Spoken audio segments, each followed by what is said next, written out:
کہ قیامت کے دن سیسا جانتے ہوں گے کہ جب اسے گرم کیا جاتا ہے تو یہ لاوے کی طرح ہوتا ہے، لوہے کی ایک قسم ہے سیسا، اس کو جب کھولایا جاتا ہے تو یہ لکوڈ بنتا ہے۔ قیامت کے دن یہ سیسا ابالا جا رہا ہوگا، آگ میں پکایا جا رہا ہوگا۔ پوچھا گیا کس کے لیے؟ کہا گیا کہ یہ ان کانوں میں ڈالا جائے گا جو گانے سننے کے بڑے مشتاق ہیں۔ کے لیے اس کی پہلی رات کیا یہ لذتوں والی نہیں ہوتی؟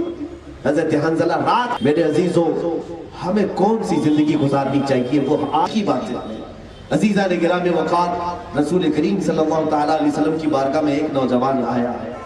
آج میں اپنے بچوں سے کہتا ہوں تو ہو سکتا ہے کہ یہ سوچیں کہ اتنی جلدی بھی کیا ہے، یہ کبھی ہم کو ٹوپی کی بات کریں، کبھی داڑھی کی بات کریں، کبھی لباس کی بات کریں اور کبھی نماز کی بات کریں، اور کچھ نوجوان کترا کر کے چلے جاتے ہیں۔ کیوں کتراتے ہو ہم سے؟ کیوں دور بھاگنا چاہتے ہو؟ میں تمہارے کسی بھی خوشی کا دشمن نہیں ہوں، تمہاری خوشیوں کا دشمن بن کر کے نہیں آیا ہوں، بلکہ دیکھو تم چھوٹی سی لذت کے لیے ہمیشہ ملنے والی جنت کو یہاں پر قربان کر رہے ہو، جو رب ذوالجلال نے تمہارے لیے شرابن طہورا جنت میں بنا رکھا ہے۔ مائے سلسبیل ہے، حوض کوثر ہے، تسنیم ہے، وہاں کی حوریں ہیں، وہاں کی نعمتیں ہیں، بار بار رب ذوالجلال نے تمہارے لیے وعدہ کیا ہے۔ تمہاری آنکھیں ادھر بند ہوئی کہ حوران جنت دروازے جنت پر تمہارے استقبال کے لیے تیار ہے، تمہارے استقبال کے لیے تیار ہے، اور تم یہ سمجھتے ہو کہ مجھے نشے میں لذت ہے، مجھے شراب میں لذت ہے، مجھے رات کے گناہوں میں لذت ہے۔ یہ گناہ ایسے ہیں جو ایسے دھبے چھوڑ جائیں گے، ایسے دھبے چھوڑ جائیں گے کہ دنیا کی کسی صرف و صابن سے یہ دھلے نہیں جاتے، دھلے نہیں جاتے۔ ان دھبوں کے ساتھ اگر تم دنیا سے چلے گئے، نہ دنیا میں کوئی عزت کی نگاہ سے تمہیں دیکھا، اس لیے کہ ہم نے دیکھا ہے۔ میں ایک علاقے میں تھا، پولیس والے بات کر رہے تھے کہ ایک مخلوق ایسی ہے جس سے پولیس بھی ڈرتی ہے۔ کہا کون؟ کہا یہ نشہ خور لوگ۔ کہا ہم بھی انہیں نہیں پکڑتے، ہم بھی نہیں ان کو قید کرتے۔ کیوں؟ کہا یہ بہت ہی عجیب قسم کے لوگ ہوتے ہیں، نہ جانے کب کس کو مارے اور خود مر جائے، انہیں کسی چیز کا خوف نہیں۔ پولیس والے نے کہا میں یہ بات عرض کر رہا ہوں میرے عزیزوں، پھر تمہاری عزت کس کے پاس؟ نہ تمہارے ماں کے پاس، نہ تمہارے باپ کے پاس، نہ تم سے چھوٹے بچوں کے پاس، نہ دنیا کی کسی محلے میں تمہاری عزت، پھر کہاں ہے عزت؟ کیا تم سمجھتے ہو قبر میں تمہیں فرشتے عزت سے اٹھائیں گے؟ حدیث پاک میں ہے وہ منکر نکیر جس وقت قبر میں آئیں گے ان کی شکل ہی اتنی ہیبت ناک ہوگی، اتنی ہیبت ناک کہ ان کی شکل کو دیکھنا ہی ایک عذاب ہے۔ وہ اپنے دانتوں سے زمین کو چیرتے ہوئے آئیں گے، نیلی آنکھوں والے اور کالے چہرے والے جو تمہیں جھنجھوڑ کر کے کھینچ کر کے اٹھائیں گے۔ اگر فرشتوں کا ایک بھالا سینے پر پڑ گیا تو وہ مردہ 2 میل زمین میں اندر جاتا اور اسے پھر سے نکالا جاتا ہے۔ یہ عذاب قیامت تک ہوگا۔ کون سی عزت ہے تمہاری؟ کیا قیامت کے دن عزت ہوگی؟ اس کائنات میں اس طرح کی زندگی گزار کر گئے، لیکن جس دن اٹھائے گئے، اللہ اکبر، میرے آقا صلی اللہ علیہ وسلم فرماتے ہیں قیامت کے دن لوگ ننگے اٹھائے جائیں گے اور ان کے لباس پر کوئی کپڑا نہیں، جو ستر کی حفاظت نہیں کرتے تھے فرشتے آگ میں تپایا ہوا لوہا ان کی شرمگاہوں پہ مار رہے ہیں، ان کی شرمگاہوں پہ مار رہے ہیں۔ قیامت کا یہ منظر، پھر کہاں عزت ہے تمہاری؟ نہ دنیا میں، نہ قبر میں، نہ حشر میں۔ یہاں تک کہ ایک حدیث یہ بھی ملتی ہے کہ قیامت کے دن سیسا جانتے ہوں گے کہ جب اسے گرم کیا جاتا ہے تو یہ لاوے کی طرح ہوتا ہے، لوہے کی ایک قسم ہے سیسا، اس کو جب کھولایا جاتا ہے تو یہ لکوڈ بنتا ہے۔ قیامت کے دن یہ سیسا ابالا جا رہا ہوگا، آگ میں پکایا جا رہا ہوگا۔ پوچھا گیا کس کے لیے؟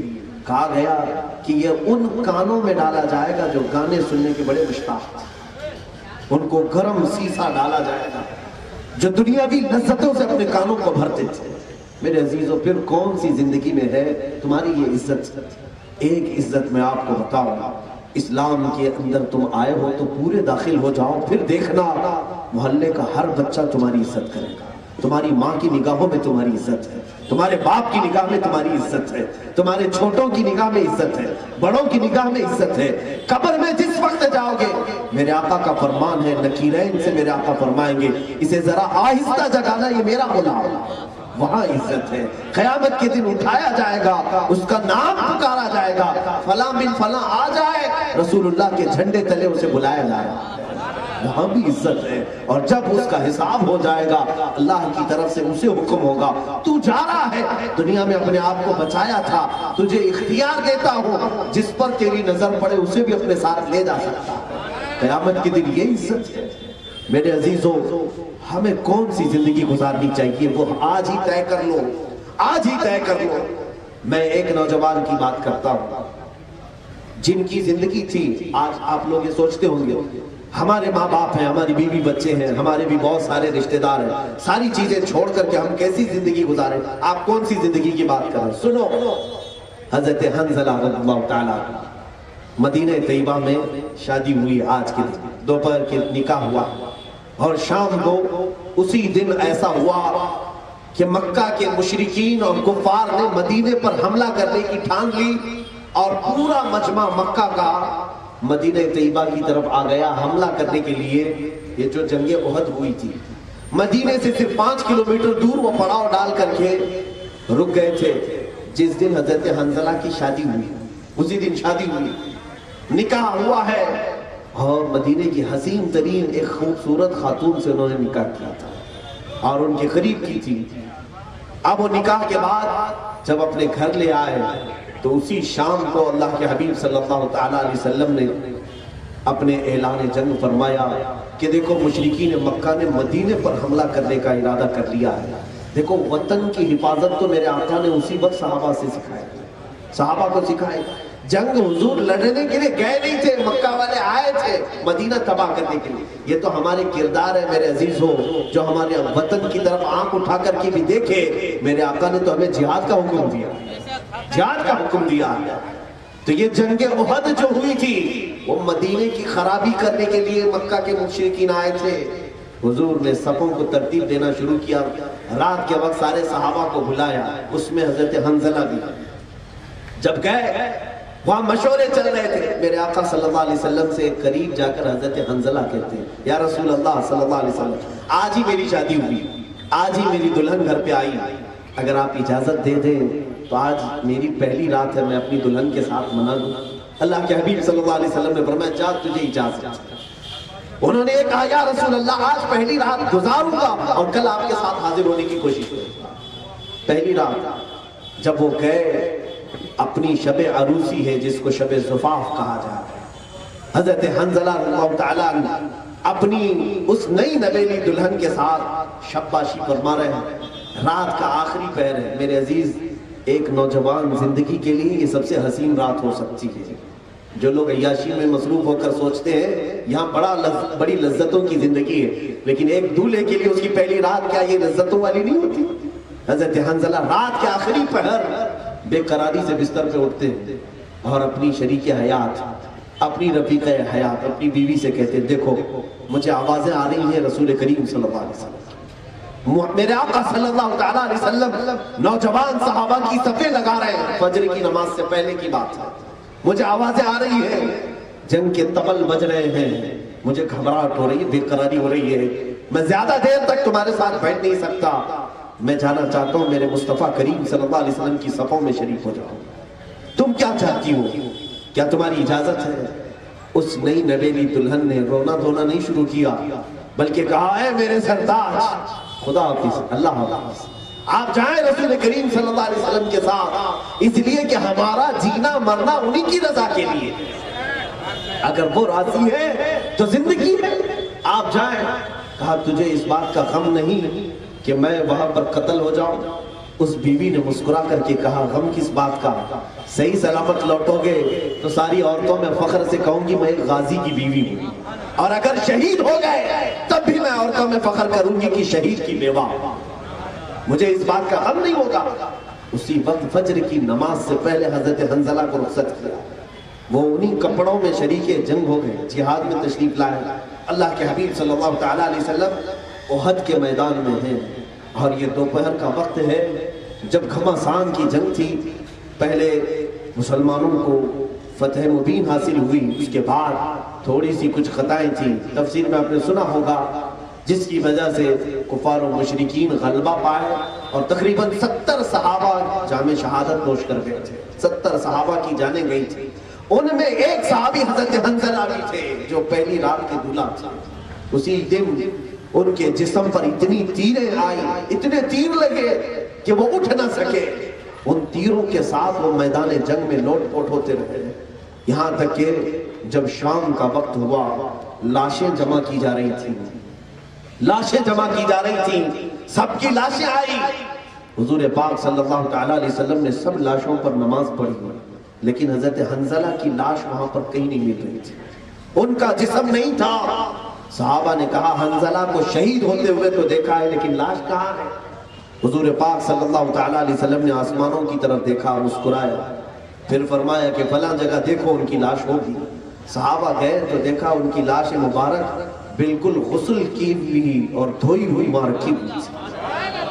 صحابہ اٹھا کر کے لائے. ایک عظیم نوجوان، تف ہے ہماری جوانی پر، لعنت ہے اس جوانی پر جنہوں نے رات کے پوری تاریکیاں گناہوں کے اڈوں میں گزارے ہیں.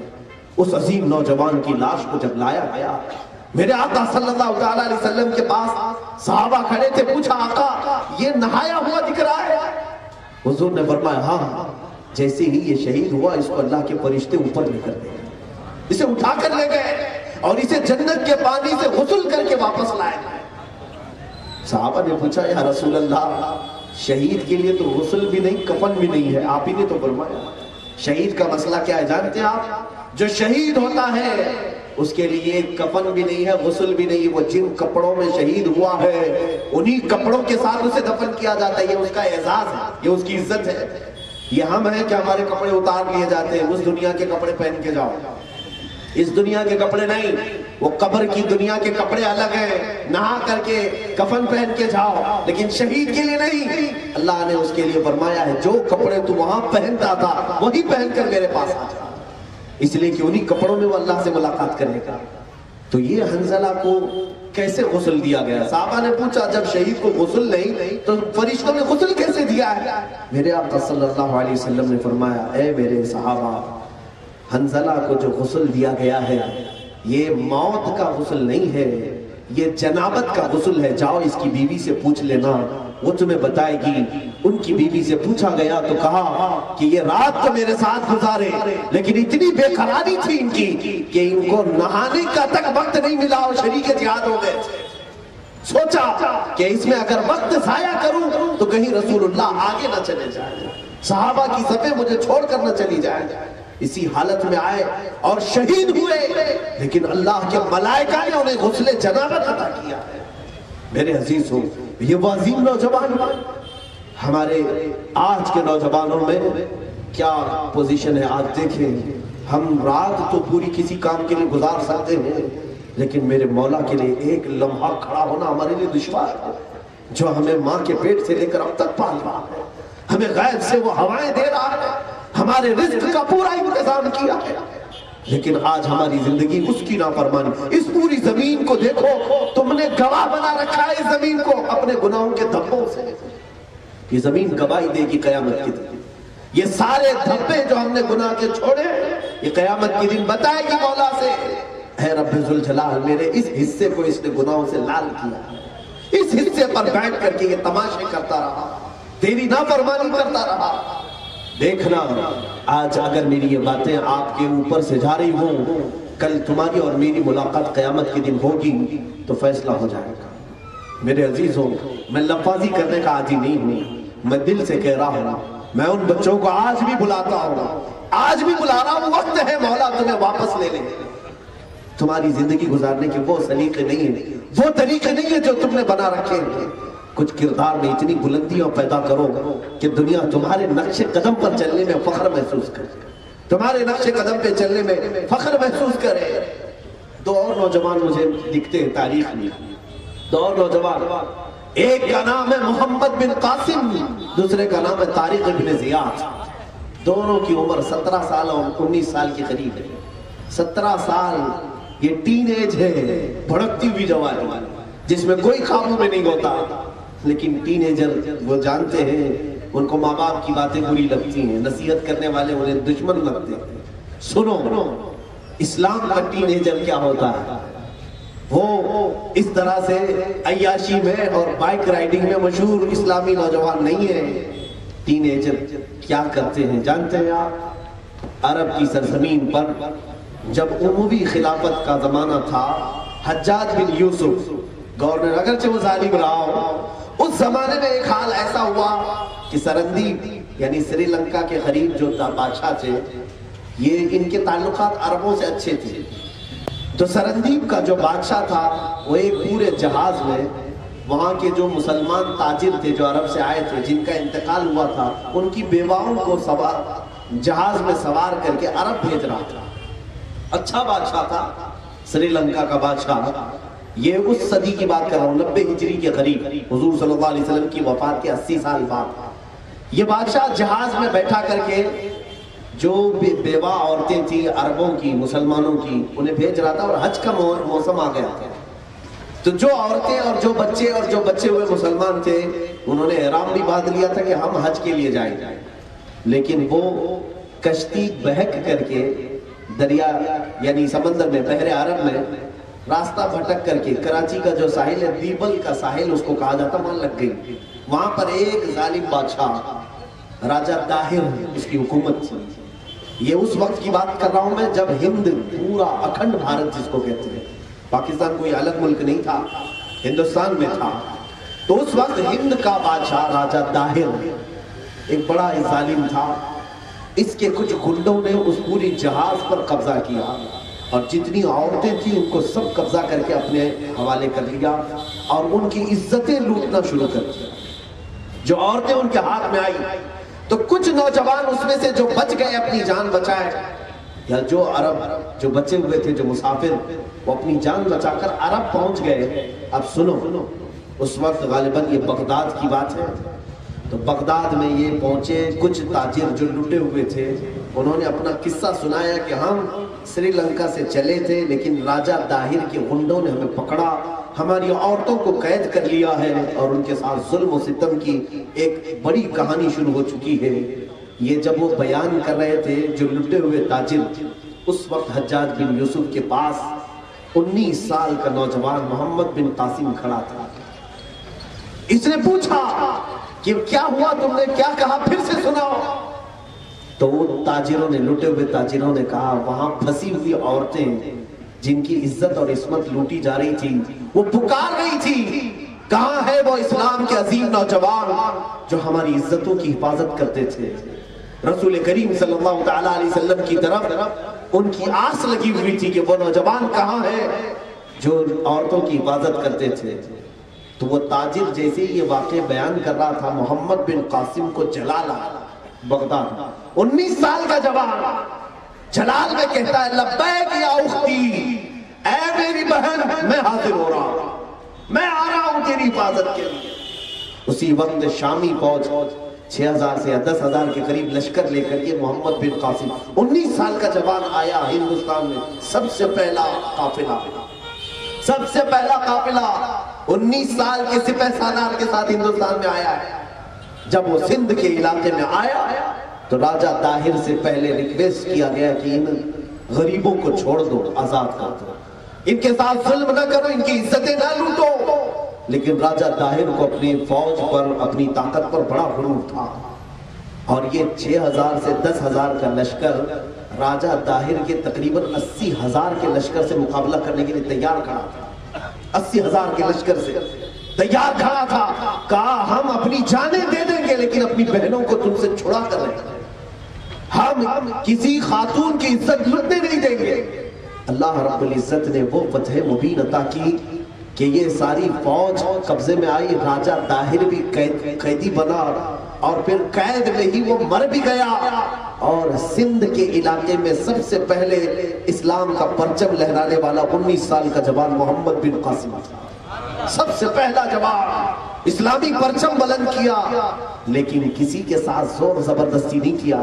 الہ آباد یونیورسٹی کے کئی پنڈت اور کئی ریسرچ اسکالر ہیں جو ہندو ہیں، انہوں نے تاریخ لکھی ہے کہ ہم نے ایسا کوئی فاتح نہیں دیکھا ہندوستان میں جس نے محمد بن قاسم کی طرح اخلاق پیش کی۔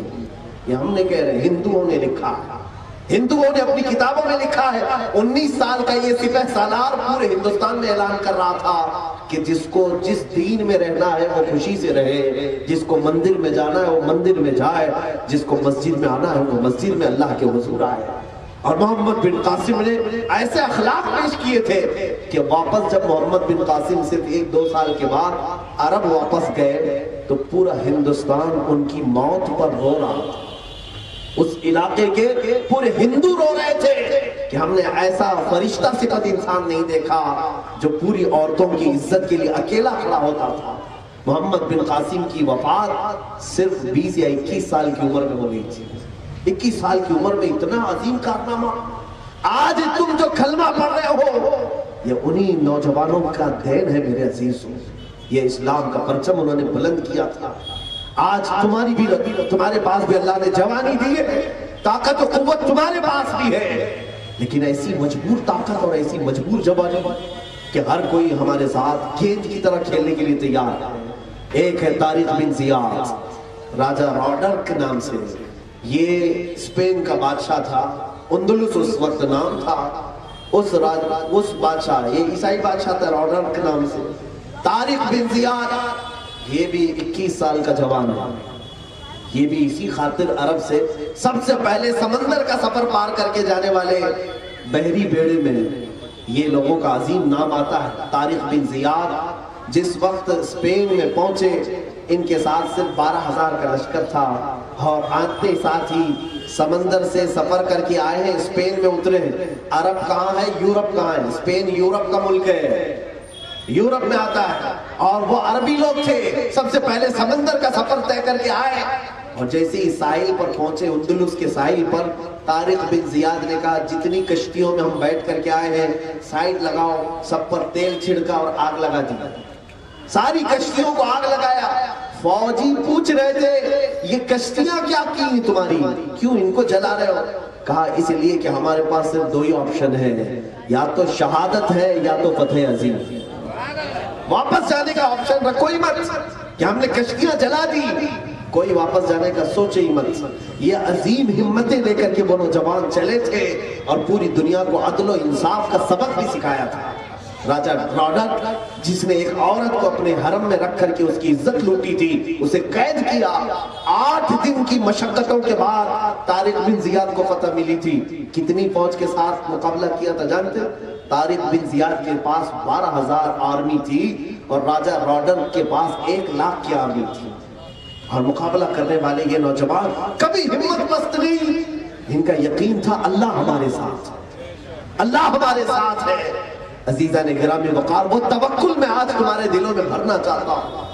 آج جو دنیا ہمیں آنکھ دکھانے کی کوشش کر رہی ہے، آج ہندوستان کی زمین ہمیں تنگ کرنے کی کوشش کی جا رہی ہے، یہ بھی کان کھول کر کے سن لیں، ہندوستان کسی کے باپ کی جاگیر نہیں ہے، یہ نہ ان کی ہے نہ ان کے باپ داداؤں کی ہے، پوری زمین اللہ کی ہے۔ اللہ جسے چاہے اپنے زمین پر رکھے، رب ذوالجلال جسے چاہے اپنی زمین سے کھلائے، اور جسے جب تک چاہے وہ حکومت عطا کرے، جب تک چاہے وہ حکومت عطا کرے۔ آج کچھ لوگوں کو ہو سکتا ہے میری باتوں سے تکلیف ہو، کیونکہ ذمہ دار حضرات نے کہا تھا کہ پھر مولانا بیٹھیں گے اسٹیج پر، پھر NRC اور CAA کے بارے میں بولیں۔ NRC اور CAA کے بارے میں کیا بولیں؟ پوری دنیا تھوک رہی ہے، کیا بولیں؟ شرم آتی ہے۔ پوری دنیا میں ہندوستان کی عزتوں کو مٹی میں ملانے کا کام کیا ہے۔ آج صرف ہندوستان کے مظاہرے نہیں، یہ آندولن، یہ پروٹیسٹ، یہ احتجاجات ہندوستان کے نہیں ہے۔ ذرا میڈیا کو یہ بھی بتانا چاہیے کہ امریکہ ہو یا دوسرے یورپین کنٹریز ہو، عرب ہو، وہاں کے بھی غیور لوگ سڑکوں پر آئے ہیں، مطالبہ کر رہے ہیں۔ حیرت کی بات ہے، یہ دجالی میڈیا کیا بتائے گی؟ یہ صرف اپنے باپ کی کہانیاں سناتی ہے، ان کو اس کے علاوہ کچھ نہیں معلوم کہ صبح PM صاحب اٹھ رہے ہیں، ابھی ٹوائلٹ میں جا رہے ہیں، ابھی باہر آ رہے ہیں، اسی پر پوری رات نیوز چلا دیتے ہو۔ آج مجھے حیرت اس بات کی ہے میرے عزیزوں، ہماری یہ خاموشی ہمیں مار ڈالے گی۔ میں آپ سے کہوں گا جینا ہو اس کائنات میں، ایک مثال کے ذریعے سے میں آپ کو بتاتا ہوں۔ یہ دنیا ایک سمندر ہے، دنیا ایک سمندر ہے، اور اگر کبھی تمہیں پانی میں ڈالا جائے پانی میں ڈالا ہے. سوئمنگ آتی ہے تو اچھی بات ہے, تیرنا آتا ہے اچھی بات ہے, لیکن تیرنا جس کو آتا ہے اس کے لیے بھی ایک چیز ضروری ہے کہ اگر اس کو سمندر میں ڈال دو, ندی میں ڈال دو, اسے ہاتھ پیر چلانا پڑے گا تبھی وہ تیر سکے. پورے ہاتھ پیر ڈھیلے کر کے کوئی تیر نہیں سکتا. تیرنا جس کو آتا ہے اس کے لیے بھی ضروری ہے ہاتھ پیر چلائے, اور جس کو آتا ہی نہیں وہ جائے نیچے تیرنے, مر جائے, ڈوب جائے. اگر آپ کو تیرنا آتا ہے پانی میں تب بھی ہاتھ پیر چلانا پڑے گا. کیوں؟ بغیر ہاتھ پیر چلائے تم پانی میں زندہ نہیں رہ سکتے. اسی طرح یہ پوری دنیا ایک سمندر ہے میرے عزیزوں. بولنا سیکھو, خاموش رہو گے تو ڈوب کے مر جاؤ گے, اور اگر حق بولتے رہو گے تم اپنے وجود کے ساتھ اس کائنات میں ہمیشہ زندہ رہو گے, ہمیشہ زندہ رہو گے. ہاتھ پیر چلاؤ. ہاتھ پیر چلانے کا مطلب یہ بھی مت سمجھو کہ مکے مارنے کی بات کر رہا ہوں, کسی کے ساتھ پنجہ آزمائی کرنے کی نہیں. جو ظلم ہو رہا ہے اس کے خلاف بولو, اس کے خلاف آواز اٹھاؤ, تاکہ تمہارے زندہ ہونے کا دوسری قوموں کو احساس ہو کہ اب بھی یہ زندہ ہیں, ان کے سامنے ہم برا نہیں کر سکتے. آج میں اس ذمہ دار اسٹیج سے بات کرتا ہوں, یو پی کے سرزمین پر جو ظلم کی ایک نئی کہانی رچ رہے ہیں ان کے نیتا, جو سنیاسی ہیں جن کو پتہ ہی نہیں خاندان ہوتا کیا ہے, بیٹا ہوتا کیا ہے, بیوی ہوتی کیا ہے, اور یہ خاندان پریوار سے ساری چیزیں. اسلام سنیاس لینے کا نام نہیں ہے. اسلام میں کبھی بھی رہبانیت نہیں آئی ہے. غوث اعظم عبد القادر جیلانی رضی اللہ تعالیٰ عنہ سے بڑھ کر کے کوئی صوفی نہیں, لیکن باوجود صوفی ہونے کے سیدنا عبد القادر جیلانی نے شادی بھی فرمائی, بیوی بھی رکھا, اولاد بھی رکھا, اور مقام یہ کہ زمین پر بیٹھ کر کے وہ لوح محفوظ کو دیکھتے تھے. تم یہ سمجھتے ہو کہ سارے کپڑے اتار دیں, ننگے ہو کر کے سنیاسی بن جائیں, چوٹیاں لمبی کر لیں, سب چیزیں چھوڑ کر کے تم یہ سوچتے ہو ہماری آتما پوتر بن جائے گی, آتما کی شکتی. تم پوری سنیاس لے کر کے بھی غریب نواز کے قدم تک نہیں پہنچ سکتے, جو کائنات میں بیٹھ کر کے ساتویں آسمان تک نظر رکھتے تھے, زمین کے ساتویں طبق تک نظر رکھتے تھے. اس لیے کہ دنیا نے دیکھا ہے جو اس وقت بھی بہت سارے یعنی اپنے جس کو کہتے ہیں یہ اپنی عبادات کر کے, جو اپنی آتما کو شکتی دیکھنے کے لیے جو عبادات ہوتے, اس وقت کے بھی بہت بڑے بڑے پنڈت سرکار غریب نواز کے مقابلے میں آئے تھے, اور انہوں نے یہ سوچا تھا ہماری آتما بہت پوتر ہے, ہم سب چھوڑ چکے ہیں, لیکن اس ایک مرد قلندر نے اپنی جوتیوں سے لوگوں کو آسمان سے نیچے اتارا ہے. غریب نواز کی کھڑاؤں نے بڑے بڑے اڑنے والوں کو نیچے اتارا ہے. اسی لیے میرے مرشد گرامی نے فرمایا ہے, ہوا میں اڑنے والے یوں نہ اترائیں, ندا کر دیں وہ جب چاہیں, جسے چاہیں اسے فرما روا کر دیں. فضا میں اڑنے والے یہ آج ہواؤں میں اڑنے والے غرور میں نہ آئے. اللہ رب العزت جس وقت چاہتا ہے اوندھے وہ بہت اوپر سے نیچے گرا دیتا. اتر پردیش کی سرزمین کے واقعات دل دہلا رہے ہیں. میں آج آخر میں یہ باتیں اس لیے کہہ رہا ہوں کہ ایک بڑی بے وقوفی کی بات ہے. میں انصاف چاہتا ہوں. ملک کی سمپتی کو نقصان پہنچا رہے ہیں اتر پردیش کے پروٹیسٹر. یہی کہا جا رہا ہے, میڈیا یہی بتا رہی ہے. وہ ظالم میڈیا, سنو, تمہیں یہ تو پتا ہے کہ کہاں بس جلائی گئی, تمہیں یہ تو پتا ہے کہاں جیپ جلائی گئی, کہاں دیوار توڑے گئے, کہاں گھر توڑے گئے, اور تم جو ہے یہ کہہ رہے ہو کہ یہ ہنسا میں بدل گیا اور پراپرٹی کو نقصان پہنچایا. تمہیں یہ نہیں معلوم ملک کی سب سے بڑی پراپرٹی یہ عوام ہوتی ہے. ہم نہیں پراپرٹی ہے, وہ انسان نہیں ہے پراپرٹی.